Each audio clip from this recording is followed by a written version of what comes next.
আমাকে লাঠি দিয়ে মারছে ভাই, লাঠি দিয়ে মারছে। উনি আমাকে মারা লাঠি মারছে। আমি বলছি আমি ন্যাশনাল টিমের প্লেয়ার, এগুলো সবকিছু বলছি শুনে নাই। ভাইয়ারা কি করে 100 মানুষ সবাই কমপ্লেন দিচ্ছে, তাও বলা ছিল আমরা নিয়ে আসছি। উনি আমাকে বলতেছে তুই আসামি, একটা কথা তারপর আমার গলা সবাই পরিচয় দিছে, তাও গলা ছিল ধরে রাখছে।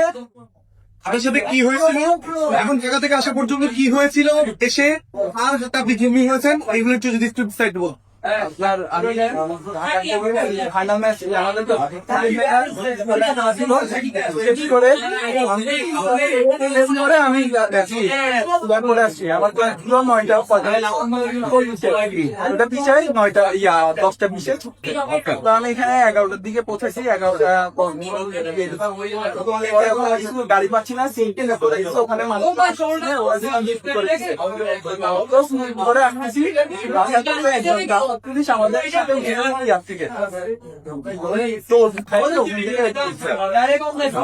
আমরা আসছি রামখান বাজার নামছি, নামার পর পরে আমাকে বলছে গাড়ি আমি চেক করবে,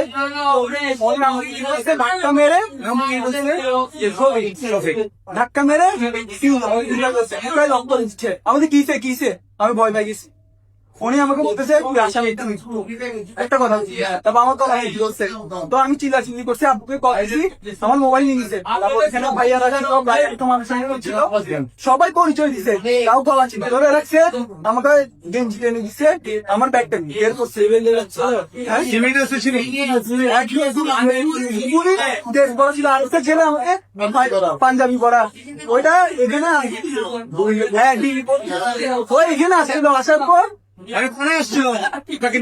না না ওরা আমাকে আনছে, ঠিক আছে। আনার পর আমাকে বলছে বলছে আমাকে বলতেছে তোপ নিচে নামাই কথা বলো। ওসি আমাকে বলছে আমাকে পরিচয় তোপ নিচে নামাই। হ্যাঁ পরে যখন ফোনে কল আসা শুরু করছে তখন উনি আমাকে হাত বাদ দেখাচ্ছে, ভালো ভালো দেখাচ্ছে। এরপর যখন ওই ছেলেটা আসছে, আপনারা সবাই আসার পর আগে ওই ছেলেটা আসছে, ওই ছেলেটার অফিসার, তারপর উনি ঝাড়তে ছিল ওদেরকে। পরে যখন আপনারা আসছেন ওদের দুজনকে সাইড করে ফেলছে। ওই ছেলে পাঞ্জাবি করা ছিল, ওই ছেলেটাকে আপনার পরিচয় কি দিচ্ছি? আমি বলছি আমি ন্যাশনাল টিমের প্লেয়ার, এগুলো সবকিছু বলছি শুনে নাই। ভাইয়ারা কি করে 100 মানুষ সবাই কমপ্লেন দিচ্ছে, তাও বলা ছিল আমরা নিয়ে আসছি। সামনে আপনাকে আমাকে লাঠি দিয়ে মারছে ভাই, লাঠি দিয়ে মারছে। উনি আমাকে মারা লাঠি না না ওসি না যে ধরছে ও মারছে, উনি আমাকে ওখানে মারছে, সবাই ছিল। আমি আমাকে বলতেছি আপনি চেক করেন, আপনি আমার হাতিয়ার রাখবেন, উনি শুনতেছে না। এতগুলো মানুষ বলছে